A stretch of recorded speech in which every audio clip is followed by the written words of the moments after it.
Austro स्टारमध्ये मी धनश्री कुलकर्णी आपणा सर्वांचं स्वागत करते।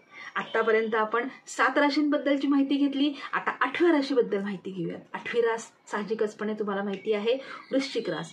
वृश्चिक राशीचा स्वामी असतो मंगळ महाराज आणि त्यांचा वार आहे मंगळवार। यांच्यासाठीचा मंत्र आहे ओम रुद्रमूर्तये नमः। ओम रुद्रमूर्तये नमः। ओम रुद्रमूर्तये नमः। त्यांनी ह्या मंत्राचा जप 108 वेळा करायचा आहे। यांच्यासाठीचं स्तोत्र आहे शिवरक्षा स्तोत्र।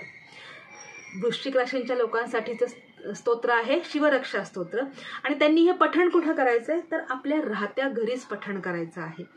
आता ह्या मंत्राचा आणि स्तोत्राचा जप त्यांनी मंगळवारी किंवा संकष्टी चतुर्थीला नक्की करावा। त्यामुळे काय होईल तर त्यांच्या आयुष्यामध्ये येणाऱ्या ज्या काही अडचणी आहेत त्या शिवाच्या कृपेने नक्की दूर होतील। चिंता क्लेश आणि दूर होऊन मानसिक बळ त्यांना मिळेल।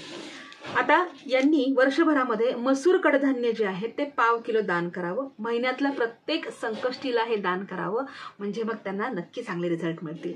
आता तुम्ही म्हणाल की हे दान कुठे करायचं आहे, तर मित्रांनो आणि मैत्रिणींनो, हे दान जे आहे ते आपल्याला गरीब किंवा गरजू व्यक्तीला करायचं आहे किंवा एखाद्या मंदिरामध्ये ब्राह्मणाला सुद्धा तुम्ही हे दान करू शकता। परंतु ज्याला गरज नसेल त्याला मात्र हे दान करू नका। तुम्हाला माझी ही माहिती आवडली असल्यास माझ्या चॅनलला लाईक, कमेंट आणि शेअर करायला विसरू नका।